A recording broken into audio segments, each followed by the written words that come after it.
Hey everybody, it's Romania Black, and honestly, this shirt felt too much like Otagawa to not wear it for tonight as we're watching Odd Taxi episode 4. Ooh! I'm really glad that I'm back to watching Odd Taxi because going on break after episode 2 and then diving in episode 3, it takes like you get so overwhelmed with all this mystery but also all of this information that it was nice to kind of come back into it and be like, okay, we're back. We're back into Odd Taxi. Let's get settled in.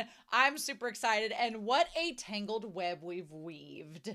I'm Otagawa. I called him Otakawa last episode, and then I'm like, no, it's Otagawa, right? So Otagawa and his old girl Shirakawa, they've been getting together. They've been talking more. She's revealed she knows some secret alpaca kung fu, which is great. Meanwhile, we find out that this drama tattooed anteater looking mofo is Dobu's boss, has been hanging around the same sauna as Otagawa and Eiji, has some connection to the missing girl, who's a daughter of their friend, who's some kind of bigwig. Then you have Dobu, who we find out is maybe not as involved as we originally suspected. And then you have Eiji, who has formed this relationship with 18-year-old Shio, who might be tracked by guys that could get Eiji in trouble. So, there's a lot going on. And the gorilla doctor has gone missing.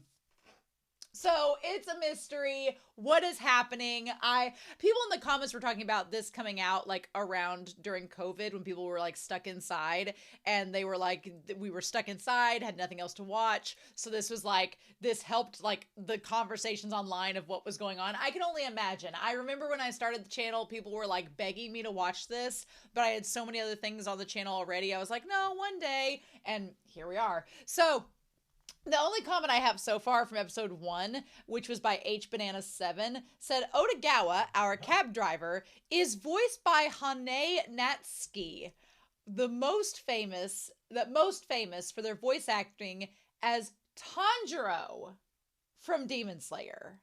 I know, right? I was stunned. I was stunned reading that. I was like, Tanjiro. Because, yeah, and you know what? It kind of hits. It really does. Because I was like, Tanjiro. If you've watched Demon Slayer, I've watched season 1 and season 2 of Demon Slayer. If you've seen those seasons, then you know who Tanjiro is. He's the main character. And his personality could not be further from Otagawa if you tried. And even his voice as Tanjiro is nothing like Otagawa. I'm like, if Tanjiro took like 6 volumes, I guess maybe you get to this level, but I'm like, what? So that was wild. That blew my mind. So HBanana7, that comment is amazing. Yeah. But anyway, so one thing I love about this series is that it sets up all these tiny little things. And I feel like watching episode 3, I was like, okay, all of these little tiny setups in the episode, they didn't quite make sense. It's like, why are you focusing on that? Why are we cutting to that? Why is there this one shot of a guy with his phone getting knocked out by Otagawa when he drives by and it has some kind of super rare dodo? I don't know. But it stuck out as me as like, okay, we need to pay attention to those moments because they're focused on for a hot second. They're probably going to get brought back up again at some point in this series. So we'll see how that goes. But yeah, so I'm pretty excited, y'all. I hope you all are too. It is crazy humid outside, so my hair is but we'll do what we can. So we're not gonna waste any more time. I want to jump right into this and see what we get. So we are gonna start Odd Taxi episode 4, and we are gonna do that here in 3, 2, 1, and I'll see you all on the other side.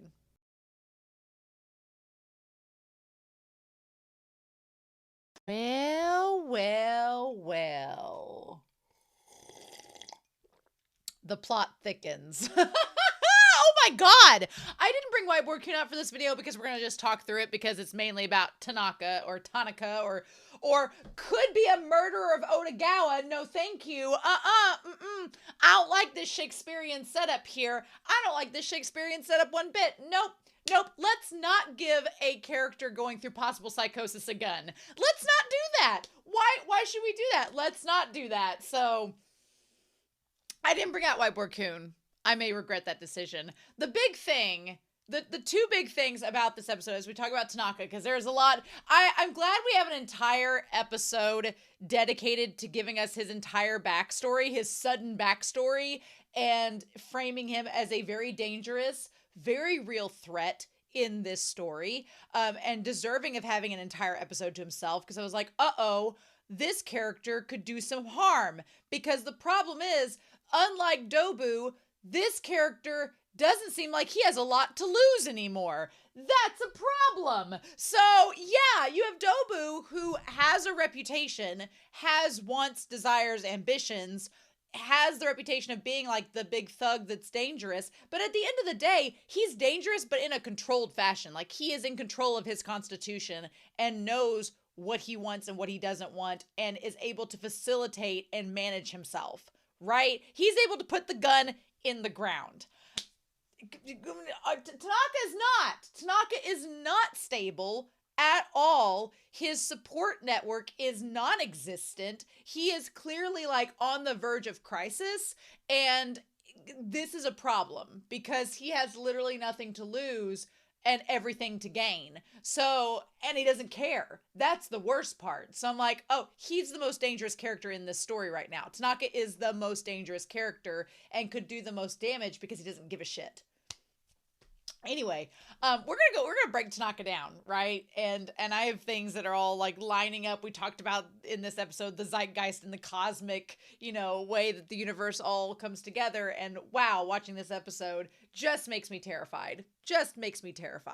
Yeah. So the thing is, Dobu's gun that was under the tree, Tanaka has dug up and took with him, which in itself, Dobu was holding the gun the entire time. So the gun has Dobu's prints on it. Now it has Tanaka's. So that could connect Tanaka to Dobu, even though Dobu has no clue who Tanaka is, so far as we know. That could connect them if something happens to Otagawa or someone near Otagawa, like Shirakawa's in danger. We assume the black cat. I think the black cat from the OP, and because I think she's possibly like a double for the band that we don't know about yet. But anyway, I feel like the girl missing, she could get shot by this guy on accident. Shirakawa could get shot by this guy on accident. Otagawa could get killed by this guy on accident because he's like not in a stable place at all or in his right mind, and is like, I'm gonna murder this taxi driver that's ruined my life. And it's like, but did he ruin your life? It's like, but he didn't. So yeah, so Dobu's gun has been taken by Tanaka. That links them together. Tanaka wants to kill Otagawa. Otagawa has no clue about this. The worst part is the eraser from episode 1, the special super rare eraser that Shirakawa was like, this is the only one in the world. She gave it to Otagawa. She gave it to him. So either one of two things will happen if Tanaka finds out that Otagawa has that eraser. One, he's going to think that Otagawa is Ditch 11, Ditch 11, and even though Otagawa is not, clearly, he's going to think Otagawa is Ditch 11 and is going to possibly shoot him, thinking that he's the cause of all of this. Or two, he's going to ask Otagawa, where'd you get the eraser from? And Otagawa's going to be like, oh, I got it from her. And then he's going to shoot her, and because he thinks she's Ditch 11 or Ditch 11. Or third option, he asks her where she got it from, and if she can't tell him, like, he'll want to know where the eraser came from, because the eraser is really, to him, the start of all this. Is the eraser is like the downward spiral, even though we can trace it back even further than that, right? So, as he does in this episode as well. Oh my god! This episode was incredible. So, that's a thing. The eraser came. The big question I have, I guess, my biggest question out of all of this is, was the eraser originally Shirakawa's? Or did she get it from someone else? I want to go back to episode 1 real quick, and I'm going to look it up here and go back to that first episode. I'm going to turn the sound off so you all can't hear it. Episode 1, the eccentric driver. I want to go back, have my sound off. I'm going to go to the part where she gives him the eraser, because she gave it to him at the clinic, right? She gave it to him at the clinic, and yeah, so she has the eraser. I'm going to go back to this scene. It's like 13 minutes and 37 seconds in. And she pulls stuff out and he's talking with him. And then, okay, I want to turn on the subtitles. Subtitles. She says, I even have a Don Raku eraser. And he's like, you're kidding. I don't understand it. She's like, I don't understand it, but it's an original Master Don Raku eraser for sure. And they're like, who the hell needs something like that? Apparently there's only one of them in the world. And he's like, how'd you end up with it? And then she doesn't answer the damn question. Shit. She said, well, I'd like you to have it. She doesn't answer how she got it. Show, you can't do that. You can't not answer questions. Son of a bitch. No, so you don't know. She's like, I just want you to have it. So my thing is, I don't think she's ditch 1-1. I don't think that she's ditch 1-1. I think she was given it, right? I think she was given it. So I wonder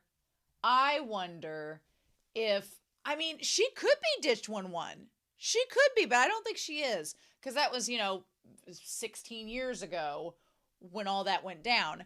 So I don't think she's the seller. I wonder if she's been selling drugs, right? She's been selling drugs and pills and from the hospital to make money to pay off her student loans. I wonder if one time somebody she was selling to didn't have the money on hand.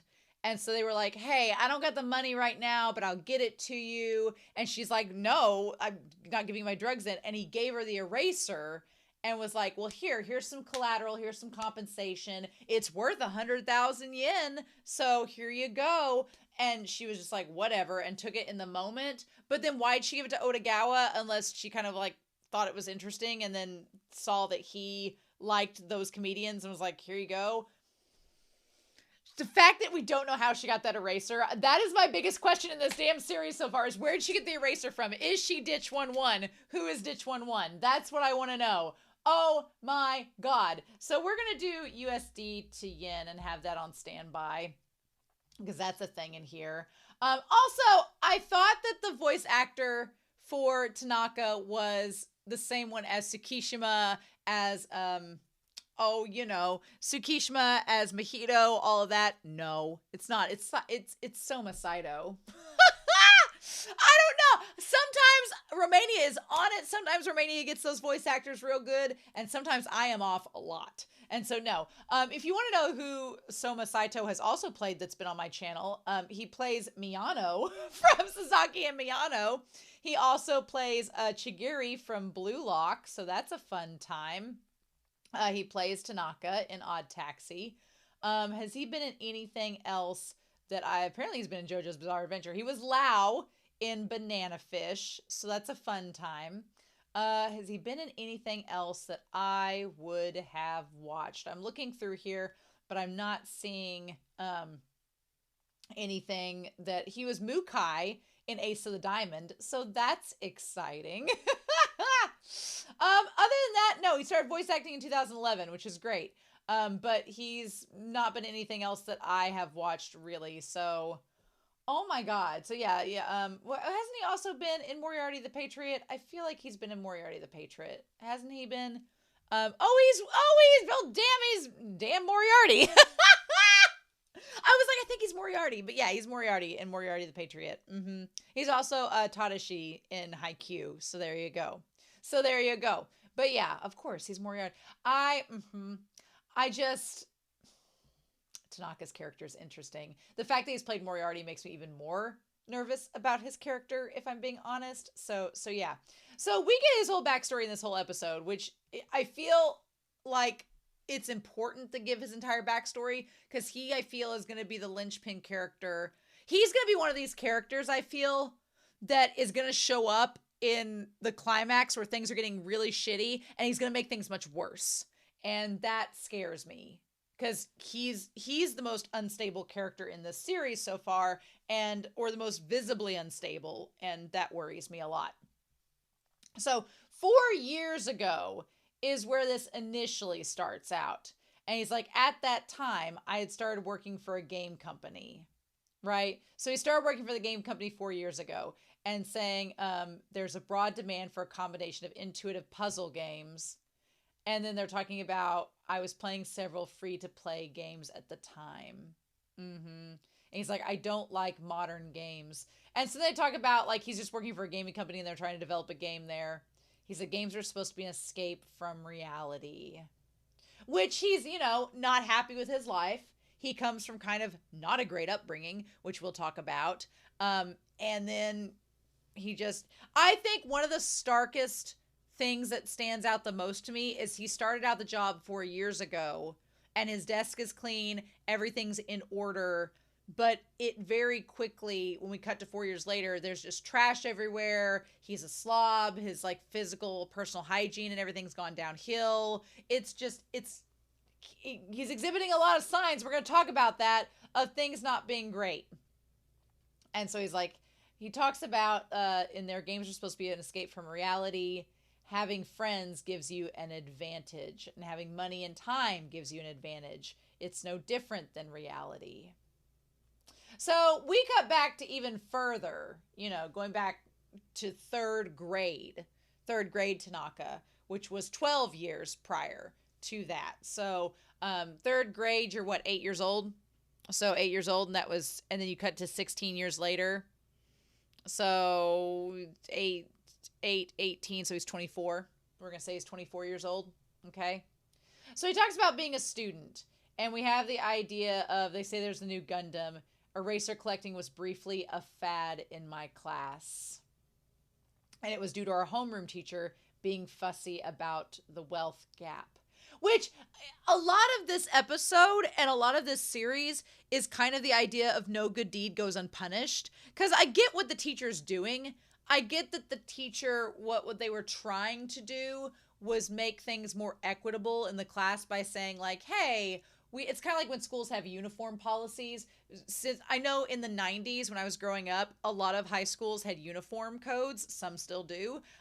My school didn't because #poor. We couldn't afford the uniforms.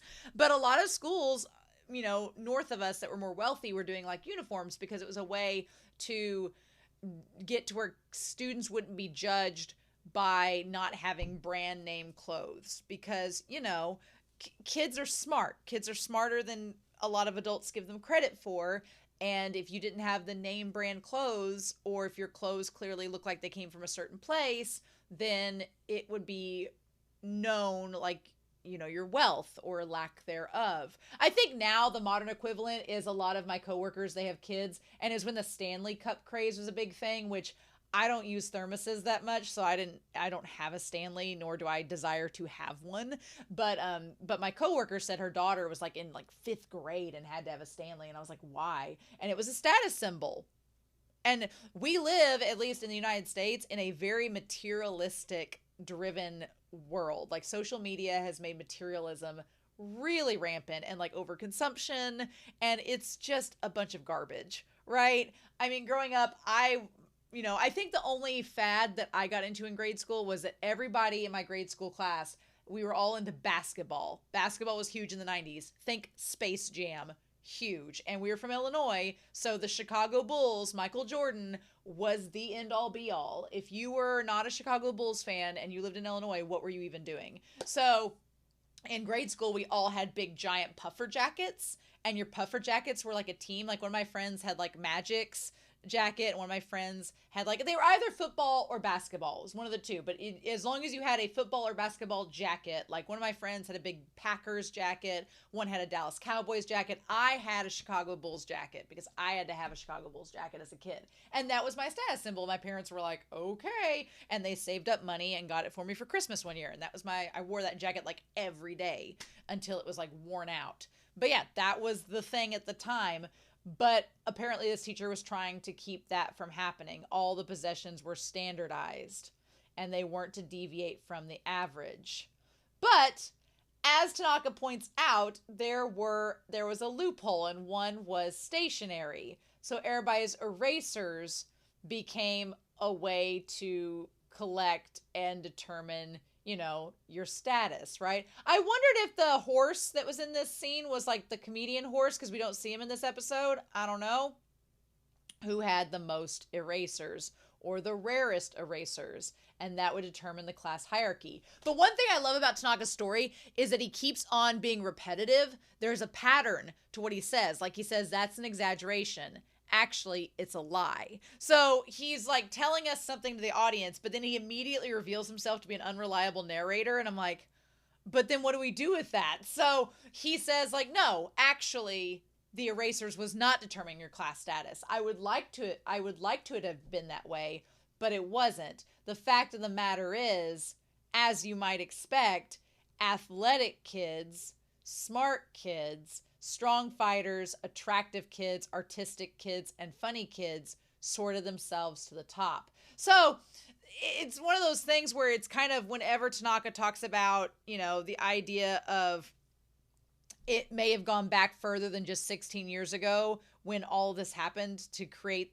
this system that he's stuck in. It could be their government, their culture, their history. It's just the idea that you can try to make everything even keel, but at the end of the day, there will be a way that the hierarchy sorts itself out. You can give everybody the same clothes, the same possessions, but people's athleticism, their smarts and intelligence, their personality, their physical appearance, those factors will allow them to separate themselves and sort themselves to the higher point of the ladder than those that don't have those factors. And there's nothing you can do about that. So it's like, it's such a good commentary, right? And Tanaka being in 3rd grade and figuring that out, right? The rest of us who didn't have anything, eraser collecting was our last hope to squeeze to the top. No, this was also an exaggeration and a lie. So even then, Tanaka's like, no, as a kid, I even knew then that having the best eraser was not going to put me in the same level as those other individuals, but I was lying to myself and exaggerating to make myself feel better, which we're going to talk about with their condition and all of that. But then we have Sato. So Sato is, for the kids who had nothing, there were 2 of us who were serious collectors. And so, which also, some of these erasers were pretty elaborate. Some of them were pretty crazy. He would ask his parents to bring him back rare local erasers. The reason I participated in this pointless showdown between the 2 of us was because I already possessed one rare eraser, which is the dodo. Now, it's funny because he later talks later on about how the dodo in the game, like, was it serendipity? Was it cosmic fate? And the reality is, no, it wasn't. It's just, you're making it cosmic fate, but it really isn't. Because, I mean, if you think about it, the idea of a dodo being super rare is pretty obvious because a dodo is an extinct animal. It doesn't exist anymore. So having something be rare, yeah, that makes sense. So he's tricked himself in his mind to believe that there's a cosmic connection when the reality is it's just a coincidence. It's just like a common coincidence. And it just happens to be like the thing at the time. But because of his background, because of his experience, he connects that dodo and thinks that there's more to it than that. And why wouldn't you? Because you want to consider yourself special. You want to consider, it's like the protagonist syndrome. You want to consider yourself the center of the universe. So of course, this is all cosmic fate, but it really isn't. So also he has this like obsession with birds, which the idea of him being obsessed with birds, he wants to break free of the cycle that he's in, break free of like this, disadvantaged state that he's in. So he's like, I read my bird encyclopedia again and again until the pages wore out. And then he begged my father to get me a pet bird. He took me in the pet shop with the understanding we'd just look around, but I named this bird Maru. He told my mother he was helping cultivate my aesthetic sensibility, but thinking on it was probably just that he wasn't very expensive. Now, what's interesting is we kind of have like the Ferris Bueller thing going on where like Jeannie and Ferris Bueller, she's like, or Ferris Bueller's like, my sister got a car, I got a computer or something like that. This was the part that I found interesting because from the outside, it seemed from the outside that his family was relatively like poor or impoverished because they got him the cheap bird. But again, we've established he's an unreliable narrator. So was he really poor? Was he really poor? Or was that just the narrative that he sold himself because his brother was maybe more favored and got better toys and got a computer system in the games? I don't know. We don't know. Because his family clearly said they had money to get him the eraser and they had money to get him the bird, which means they had money to get the bird seed to feed the bird. and all the stuff to take care of the bird, which means that they had some money and they got him an allowance to get the eraser. So I feel like we can't really rely on Tanaka because he's already established that he exaggerates and lies. So, he made it seem like his family was very destitute, which it does look like they didn't have like the money to get the finest things, right? But then when you see like the setup his brother has and all the computer games and stuff, you're like, but did they? Like, I don't know. I don't know. Or did they just favor the brother, right? Interesting. Maru must have been cheap in comparison. And while doing my best to care for him, our relationship of trust was born between us. Which honestly, I can't believe, like, I was waiting for the bird to die in this episode because when his, like, personal hygiene and, like, maintenance, self-maintenance started to go downhill, I was like, oh, is he gonna, like, is the bird gonna die because everything else around him is kind of falling apart? But then when he explained, he's like, these cockatiels usually just live 15 years and mine lives 16 years. It makes sense that it just happened to happen coincidentally on the worst possible day.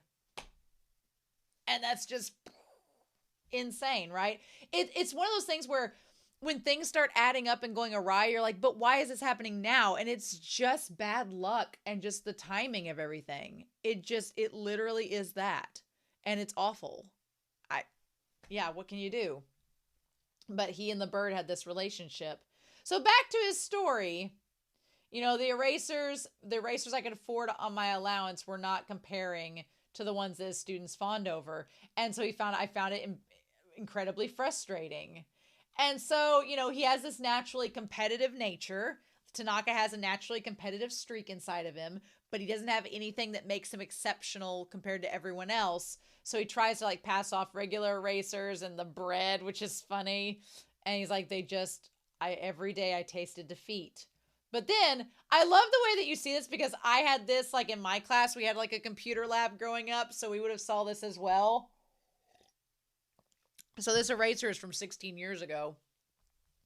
And it's the super rare eraser. Now, it was put up for auction at 3,000 yen. So, we're going to change that. So it was $20 for the eraser. Which $20 for an eraser is ridiculous. But it's a super rare eraser. So, okay, which makes sense. And he's like, if I have this one eraser, then one of a kind super rare, which was it one of a kind super rare? Is it really? We don't know. He's like, this is it. There is only one type in the world. So he takes the father's credit card, which we find out his mom, the animal that she's assigned is a rabbit. And they are like, are they cats? I feel like, are they cats? I guess they're supposed to be. I don't know what other animal they're supposed to be. But him and his brother take after the dad, right? But he stole the card information from the dad's wallet, which at 8 years old, I would not have been smart enough to even think about that. Nope. And what does he say there? He's like, what does he say about that? He's like, considering how I was going to pay for it, I needed a credit card. It was a typical card, one that was accessible to everyone. The kind of card that a student might use. When I learned that later, I became a little sentimental. But that's another story. Interesting. So is that suggesting that the dad was like going to school or like had a card that he used as a student, like pay off debts or something? Interesting. So he decides that he's going to he gets into his brother's room, sneaks in there. The brother has like all these figurines and everything, which is crazy. During the limited period my brother wasn't home, I snuck in and I decided to get on the computer. It was hardly inexpensive for me. And then we see Don Rocco and them. Okay. I erased the history and any other trace that I'd used the computer and then acted like nothing had happened. I felt elated like I'd become a super hacker. I like Maru looking judgmentally at him like he could see right through him though. But then it goes up. I had a rival. In retrospect, this piece of shit was hardly worth it. So it keeps going up. And on the final day of the auction, it gets up to like 5,000 yen, which, is $33. And, my rival was stubborn. I was battling against an opponent with unknown intentions and a budget, but I was determined. They talked about in this how that's the impact of bidding online and how it felt as though I was being arrested on false charges while the police presented more and more physical evidence. I remember feeling a kind of despair. No, that was also an exaggeration and a lie. It's true that I experienced a despair that's difficult to describe, but that's when it happened. So he was going to put in $10,000 as the bid on this, which would have been $67, which is a big no-no. And he's like, he'll outbid me. I know he'll outbid me. And then he put in 100,000, which 100,000 yen is $674. That is a significant amount more than the $20 original bid. Now, Tanaka talks about online bidding, and as someone who has done online bidding, there is I have purchased a cow online through an online bid once. There's lots of cattle auctions online. You can find auctions for everything online. But a lot of livestock are auctioned off online, especially in the US, especially if they're like show stock. And so my family, I was tasked with finding a new heifer for my family's farm. And so I found this online auction.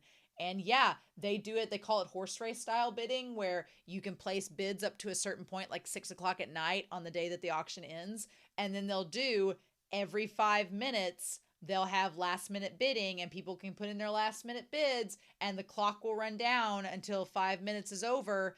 And then if somebody places a bid right before the clock stops at 5 minutes, it'll reset to 5 minutes and it'll keep going. So the auction can end up lasting, if your horse race bidding starts at like 6 p.m., it can end up lasting to like 10 or 11 o'clock at night for hours, because people every 5 minutes some people just won't want the bidding to end, so they'll put that extra bid in. And it's a gambling thing. And it's honestly, it can be very addictive, because you get that high of, oh, I'm the highest bidder. And then when someone outbids you, you're like, well, it's just $100 more. And then it just escalates, right? So you have to know when to quit. You have to give yourself a limit and say, this is as far as I'm going. And that's it. And I've bid online several times for my family's farm, and I have to set a limit. And when it gets to that limit, it's so tempting. It is so tempting. But I think to myself, I'm like, is it worth it? And I think to myself, I do the opposite of what Tanaka does. Tanaka's like, well, they're going to outbid me, so I just have to keep going. I'm like, no, this is it. And they're not going to outbid me. And if they do, I'm like, oh, well. But it's so tempting. It's so tempting, y'all. And so I knew exactly what he was talking about. So the brother comes in, and then he makes it $100,000. And then the brother finds him. Now, when the brother punches him in the face, I was like, oh, that's not good. Would the brother get in trouble? But one, we established that the dad is also abusive. So the brother has learned to be abusive from the dad and just continues that cycle. And Tanaka clearly has that tendency within him as well, which has come out at the end of the episode. So it's like, huh? So the seller is ditch -11 or ditch 11. And the end time was on September 22nd, and it was 100,000 yen. So someone scammed Tanaka out of $700 nearly. But then the crazy thing is, they're in 3rd grade, and so the eraser fad's over just like that. Just like that. And I think of now, look, y'all, I know I'm going to say this word, and some of you are going to shudder. Some of you are going to crawl into a grate. Some of you are going to dig underground and like try to escape to another country. Some of you are going to look at me and go, what? But it's like the Labubu's.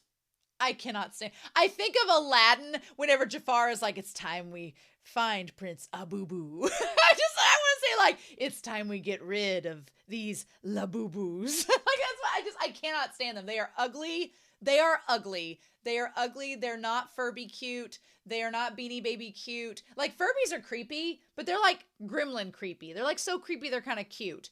And then Beanie Babies are legitimately cute.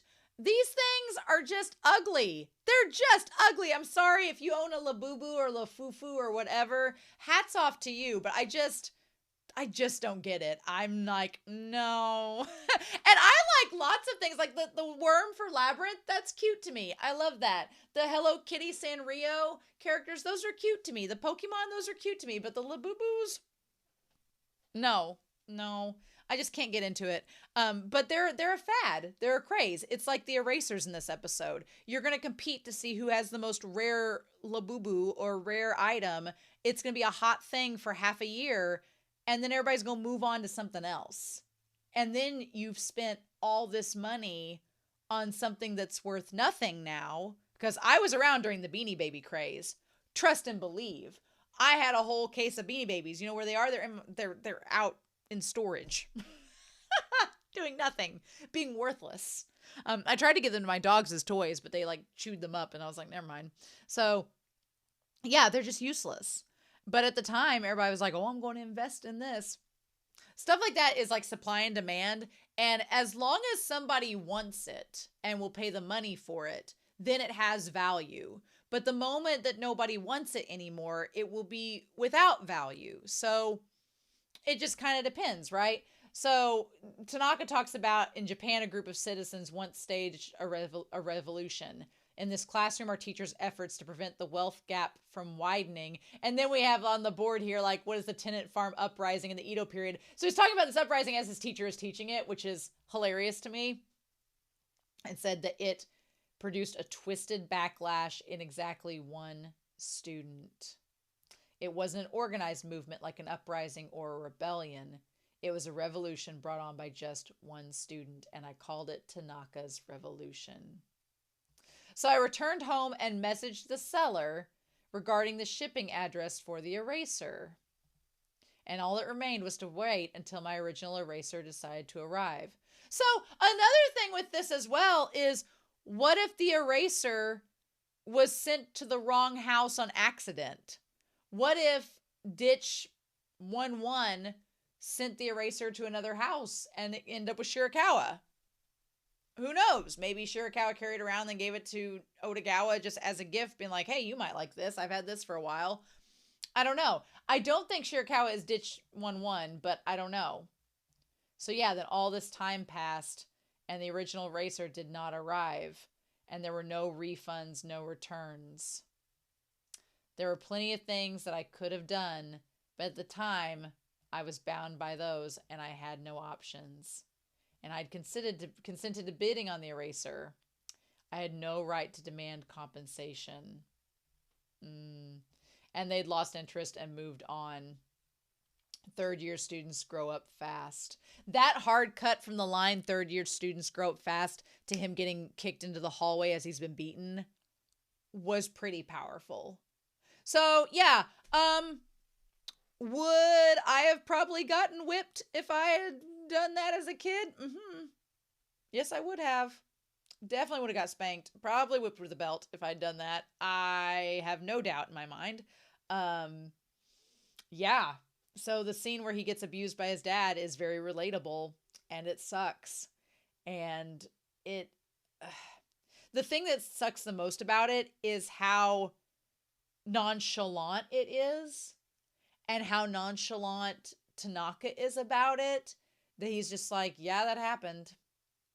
And that's all that's said about it. And the mom holding the dad back and everything. I think that's probably the most disturbing thing about this, is that it is so nonchalant.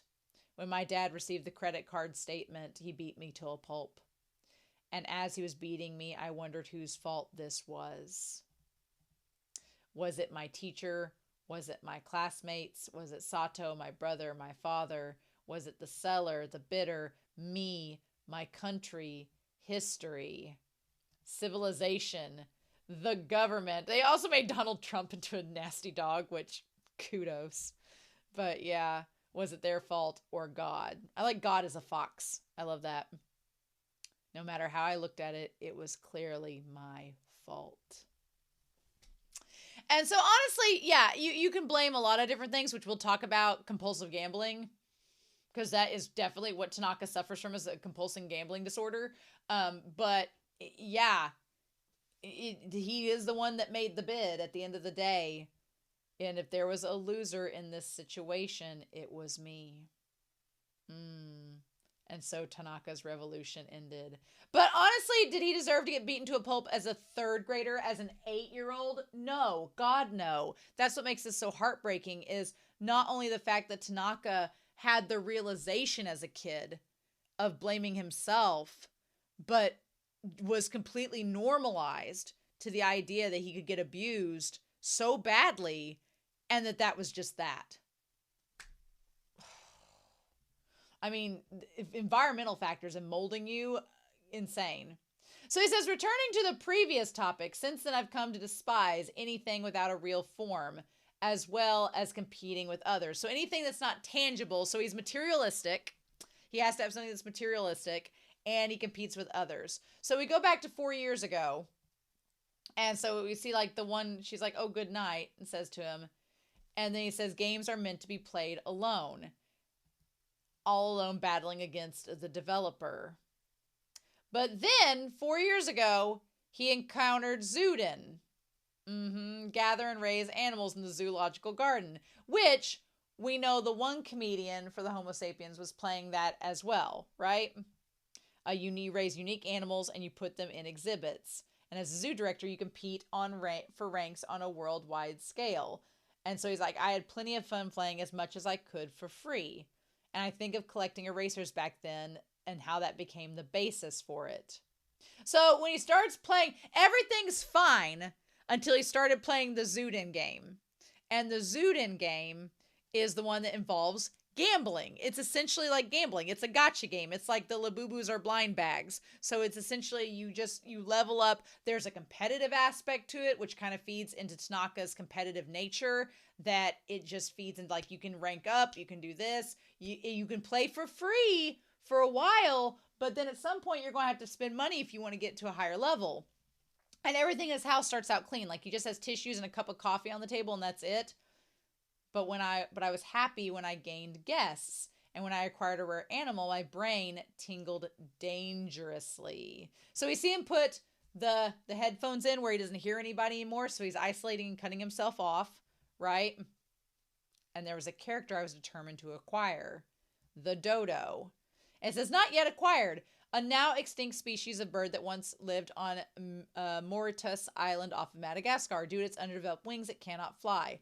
And it says care, difficulty, attractiveness, maintenance, cost. Okay. In the game, the rarity of animals were ranked using terms such as normal or rare. As an extinct species, the dodo was super rare. So in this, he's not wearing the headphones at work in the beginning. Apparently it could be pulled from a free gotcha, but the odds were extremely low. Looking back, I took part in eraser collecting because I had the dodo and was playing Zuden in order to acquire the dodo. So it's almost like he's trying to chase that high as a kid of having something that made him seem special. So he's trying to get back to that point. I felt as if it was my destiny to acquire it. So maybe I'd spend a little money and that would be it. And I added 500 yen, like $10, to my account and pulled the gotcha. And then the dugong, endangered species, super rare. I think I'd already lost all restraint by this point. And I looked at my own rank and it was terrible as usual. But out of curiosity, I looked to see who was number 1. And it was Ditch 1-1. Yep. So now, wait, I want to go back again. I want to go back to episode 2 and see what the rank was of the one player. Okay, so I want to go back to How to Spend a Long Night and get to the scene with the two guys, right? That are in the taxi cab. Because the one guy has on his phone, right? He's playing his phone. I want to go back to this. It's about 19 minutes in. Yep. What does he say here? We're going to get here. 19 minutes in. I want to find out. He's got his phone.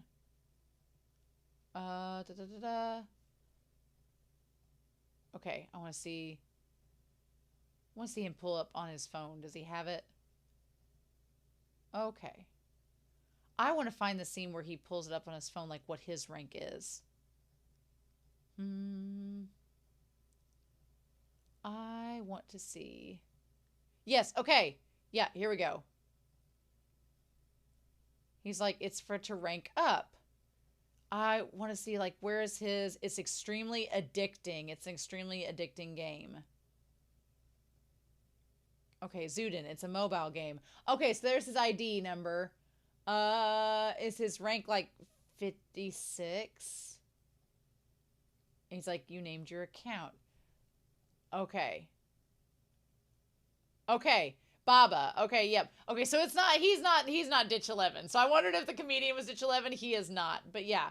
So then that kind of like the moment that Tanaka finds out the creator of the game, or the highest ranked person in, maybe not the creator of the game, but the highest ranked person in the game is the person who sold the eraser, maybe, possibly, allegedly, that just fuels the cosmic karma that he's like, this is all meant to be, and I have to get to beat this person who swindled me out of the 100,000 yen all those years ago. And so he's like, well, you know, it was a name that conned me out of 100,000 yen back then. Well, maybe it just didn't arrive because of trouble during shipping. Besides, I bore them no resentment at all. It wasn't even necessarily the same person. But, I couldn't believe it was a coincidence that I've been reunited with this string of letters. It felt like destiny. And if I were to take revenge, it would be on my past self, and it would be my present self who would save my past self. And I added 100,000 yen. And then we go from there. So then things just go downhill, right? Things go downhill from that point on 4 years ago. And now, 4 years later, I'm still playing Zuden. And the events reflecting the real world, keeping the game fresh. And then we see that, like, he has his earbuds in. He's sloppily dressed. His, like, entire desk is just a mess. And then he has his earbuds in, so when the person walks by him, he's just completely isolated and doesn't even talk to her anymore. And even at work, they're like, we need new users with new designs, and he's just zoned out of the meeting playing the game, saying he doesn't have the dodo. And I'm amazed they keep him at the job, honestly, because the fact that he's like not even tuning into the meetings, and his desk is such a sloppy mess and everything, and he's isolated himself away from everyone else at the company and from around him, is a big, like, could be crisis sign. But then I'm amazed he has a job, because honestly I figured he would get fired at that point. He says, the bird that went extinct without ever learning to fly, it was just like me. Like, look, this sense of hopelessness and everything, the sense of hopelessness he has is horrible, and I feel for Tanaka.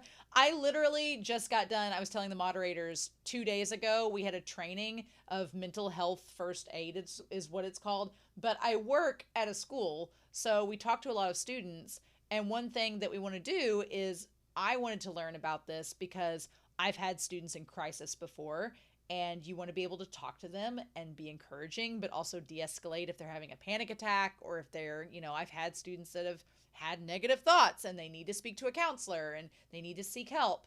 So it was all about this, but there are some things that Tanaka shows in this episode, especially, you know, at this part where we're like at the 14-minute mark, that I was like, ooh, there's like maybe some signs that we need to help Tanaka. Tanaka needs some help. Tanaka is isolating and exhibiting some signs of, you know, decreased health and personal hygiene. Like, we probably need to help Tanaka. Tanaka needs a hug and to talk to somebody.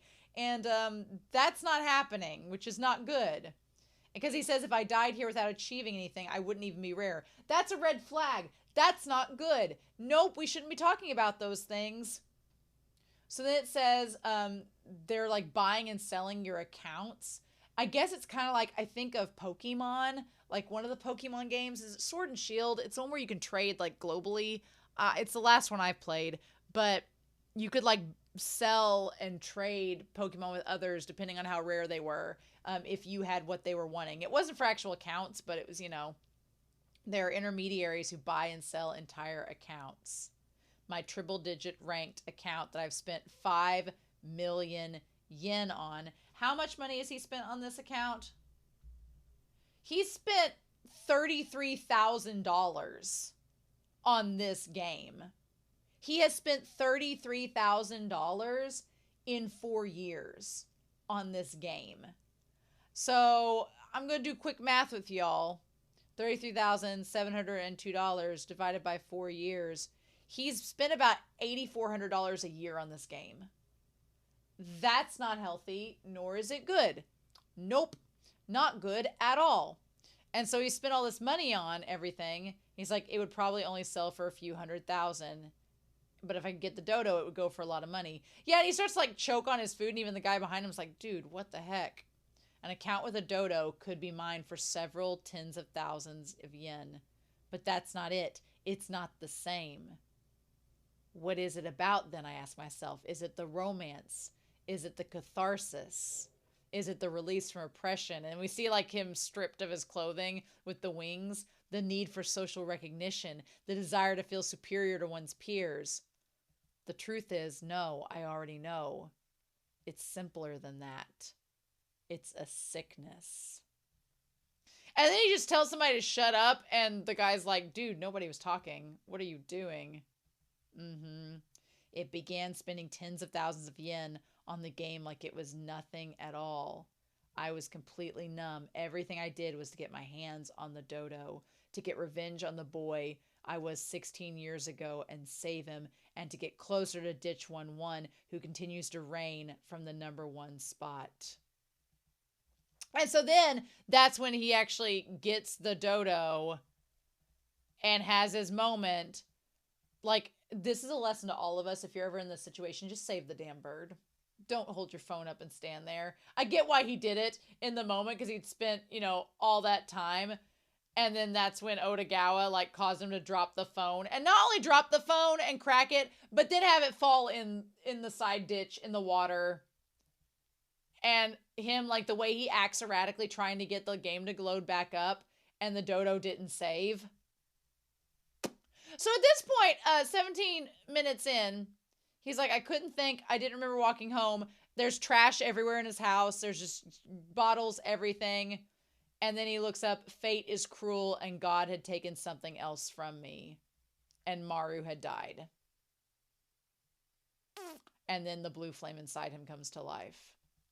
And he's like, at the very least, it wasn't God who took the dodo from me. It's not as though someone took Maru from me either. The life expectancy of a cockatiel is about 15 years. He lived a full life. But sometimes thinking about the unfortunate coincidence makes me wonder if there is a God. In games, often the player acquires a valuable, what does he say there? Item, just when they think they've reached a dead end. It's convenient. Of course it is. Someone made it that way. There must be someone who made this world too. Perhaps this world has been programmed.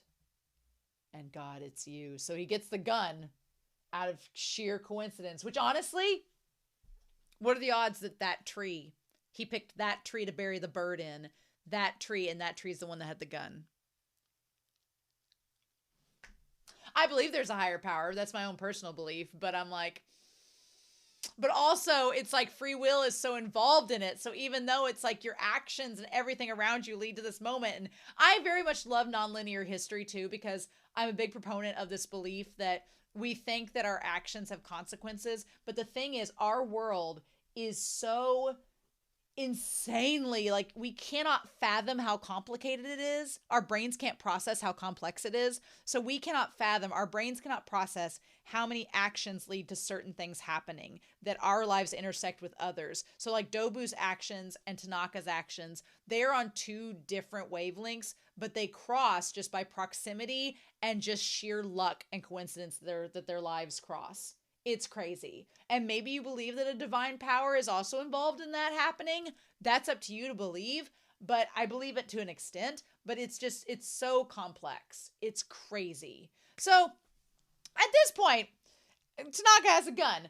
I want to talk real quick about compulsive gambling. So I wanted to find out, I was like, he's exhibiting all the symptoms and signs, but I went to Mayo Clinic because Mayo Clinic is, a pretty I would call them a pretty reliable source on diagnoses and treatment and symptoms and causes for certain things. So they talk about compulsive gambling, and I want to read an overview to you all. Compulsive gambling, also called gambling disorder, is the uncontrollable urge to keep gambling despite the toll it takes on your life. Gambling means you're willing to risk something you value in hopes of getting something of even greater value, which a lot of this I'm about to tell you all is going to connect to Tanaka. Gambling can stimulate the brain's reward system, much like drugs or alcohol can, leading to addiction. If you have a problem with compulsive gambling, you may continually chase bets that lead to losses, use up savings, and create debt.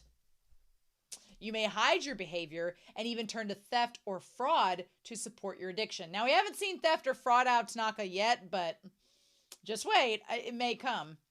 Compulsive gambling is a serious condition that can destroy lives. Although treating compulsive gambling can be challenging, many people who struggle with compulsive gambling have found help through professional treatment. Which, at this point, Tanaka does not seem close to his brother, his father, his mother, his family. He doesn't have a support network. He doesn't have friends. So he is very self-isolated. So resources for him are not even something he's looking into. Now, the symptoms of compulsive gambling or gambling disorder can include being preoccupied with gambling, such as constantly planning gambling activities or how to get more gambling money. Well, it seems to consume his job even, so he's been doing that at work. Needing to gamble with increasing amounts of money to get the same thrill. He's spent up to 5 million yen on the game. Trying to control, cut back, or stop gambling without success. That one we don't know so much about. That one, it seemed like he had cut back from that one time he gambled as a kid, but then he got back into it with the game. Feeling restless or irritable when you try to cut down on gambling. So he has shown signs of irritability and restlessness, even though it may not be tied to cutting down gambling. Gambling to escape problems or relieve the feelings of helplessness, guilt, anxiety, or depression. This episode. Trying to get back lost money by gambling more. That one, the chasing losses, we don't really exactly see that, although the whole point of him getting the dodo is to make his account worth more, which essentially is kind of like chasing losses because he's trying to get his money back through that. Lying to family members or others to hide the extent of your gambling. He stole the dad's credit card number and tried to hide it from him and his brother. Risking or losing important relationships, a job, or school or work opportunities because of gambling. Doing that at work.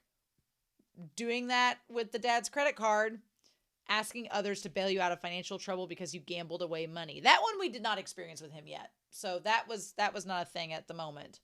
It says most casual gamblers stop when losing or set a limit on how much they're willing to lose. But people with compulsive gambling problems are compelled to keep playing to recover their money, a pattern that becomes increasingly destructive over time. Some people may turn to theft or fraud to get gambling money. Some people with compulsive gambling problems may have periods of remission, a length of time when they gamble less or not at all. But without treatment, the remission usually isn't permanent. So yeah, he went through a time where he wasn't gambling anything at all, but then the game got him, right?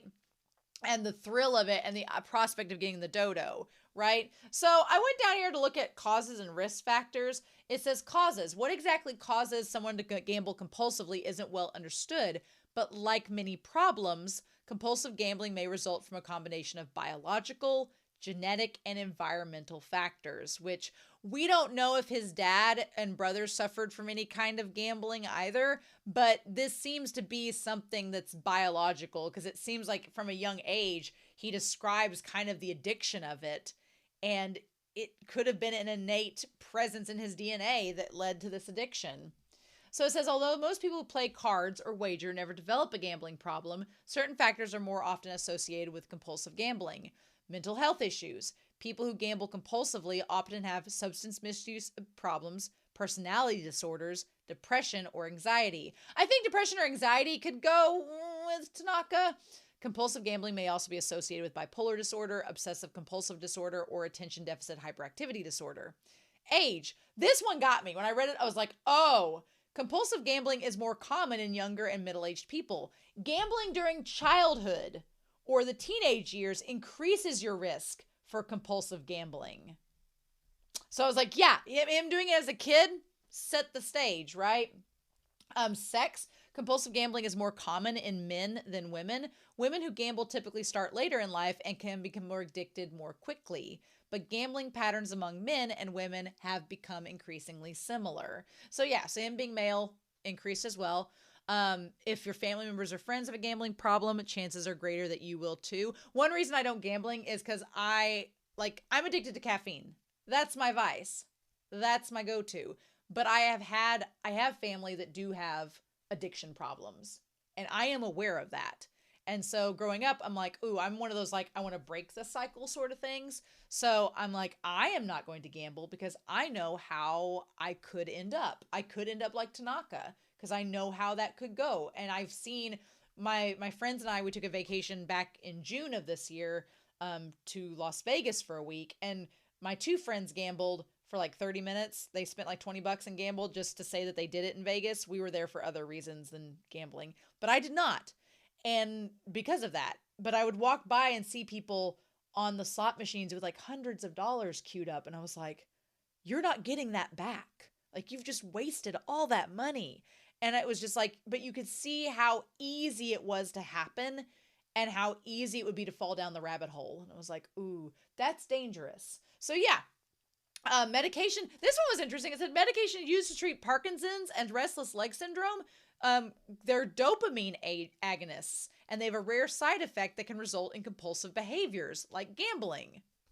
Wild, right? And certain personality characteristics like being highly competitive, which Tanaka was a highly competitive kid. He wanted to get to the top like the others. Being a workaholic, which he's not really a workaholic, it seems, but being impulsive, restless, or easily bored can increase your risk of compulsive gambling. And then it says complications are relationship problems, financial problems, legal or imprisonment, poor work performance or job loss, which we saw in this episode, like creeping up, poor general health, which we saw creeping up. And then it said suicide attempts, or suicidal thoughts. Like, he was showing a lot of red flags in this episode that I'm like, that is not good. And he needs support and to talk to somebody about this, which I'm wondering maybe Shirakawa will talk to him if he gets involved with her, but I don't know. But I'm like, I want Tanaka to have a friend to talk to because it definitely was making me concerned in this episode, right? So anyway, getting back to the whole thing of finding the gun, things are not good. And we cut back to the present where he's like on the street. I like they put the dark shadow in front of his eyes to show that he's like in this shadowed form, that he's not himself at all. And he's like, I'm going to kill the taxi driver. And he thinks of Maru and the dodo, which he's lost. So he runs into the one comedian, not the one that plays the game, not the one that's the friend, but the one that, is not being used for the cooking segment. And he runs into Tanaka and has a conversation with them. And Tanaka, look, I'm glad. Look, I was like, at first I was like, oh, I don't want you to get hurt, because he has literally a gun in a bag. And I was like, ugh. But honestly, the comedian is pretty brave in this moment, because he actually takes the time to talk to him and try to forge a bond, which I'm like, dude, you are doing better than me in this moment, because knowing what I know, I'm pretty scared at the moment about him. But he's like, I'm curious due to the nature of my job. And then Tanaka points out his country accent, and he's like, yeah, I'm not from the countryside, but, in comparison to Tokyo. And he's like, well, are you chasing a dream? And he's like, yeah, I came for status, glory, and big money. And he's like, but you still haven't gotten those. He's like, well, Rome's not built in a day. He's like, what do you think you need to do to get them? He's like, well, I have a business partner, but I don't want to give up on the things I can control. I'm just trying to figure it out. And he's like, well, are you saying that the dodo's unlucky then? And he's like, what are you talking about? What does that mean? What do you mean the dodo's unlucky? I thought you and I were following the same road. And he's like, at the time, my life had been lacking something, and desperately I was trying to acquire something that yields only a moment of pleasure. So it's just like a dopamine release. Like, it's just the gambling and that one moment of getting something good, but then it's gone, and you try to like chase the high of that, and that leads to the addiction. A moment of pleasure produced by a release of dopamine. The single word that always follows after I've acquired something I want is and. Yeah, like it's just like we talk about overconsumption in modern society, overconsumption, like addiction and materialism. It's just, it's not gonna give you pleasure in your life at the end of the day. It's just something that's nice in the moment. And that's not to say that we can't like treat ourselves and get something good if it's something we really care about. But at the end of the day, it's just stuff. And it's just that rush is gonna be gone. Like, it's always there, hand in hand with nihilism, a truly formless pleasure. Now, that's the problem. If you're materialistic and nihilistic and you just don't care about anything, not good. Not good. Or you think that like everything is like negative. Nope. Right now, I'm experiencing being alive because I found what I wanted the moment I lost my dodo. It wasn't just an addiction to my collection that ended once acquired, but what shall I do next? It's a rare item with potential for development. Like, our dude is going through like some psychosis, which is not good. And he's like, I've been walking for 3 days chasing the odds. I'm used to chasing odds far more mind-boggling. Like, he was just waiting to see if he would catch up with the taxi and like see it. Like the odds of seeing it. And then he tries to chase the taxi down. He gets the license plate number though. He got that. And then does the creepy ass smile at the end. Nope. Nope, nope. Mm-mm. Mm-mm. So he knows Otagawa's license plate number, which is terrifying. Mm-mm. Nope. I want to give Tanaka a hug and help him find support because he needs that more than anything, but he scares the shit out of me at this point because he has a gun and nothing to lose. And that is very dangerous. What is the word? What series said this? The most dangerous man is, I think it was Bungo Stray Dogs that said this. I believe it's Bungo Stray Dogs that said the most dangerous man. I want to find that quote.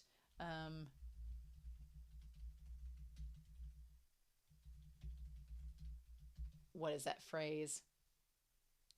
Bungo Stray Dogs. Let's do this. Come on. Yes. Okay. So the most dangerous man is a man that has nothing to lose. There was a quote from Bungo Stray Dogs that really fit this perfect. And I wanted to get the quote exactly right.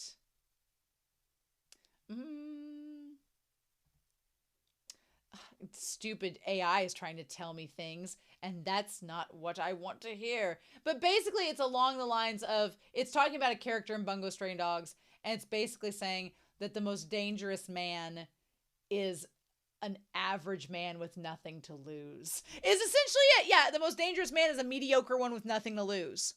And that's Tanaka. So yeah. I talked for an hour about this episode, but this episode was incredible. I'm terrified for Otagawa. I don't like where this is going, and I have a feeling it's just going to get worse from here. So great. Anyway, I'm also curious to know your thoughts down below. So let me know how that goes. But I hope you all have a wonderful week. Please stay safe, take care, and yeah, I'm going to gear up and come back to y'all next week with episode 5 of Odd Taxi. Bye!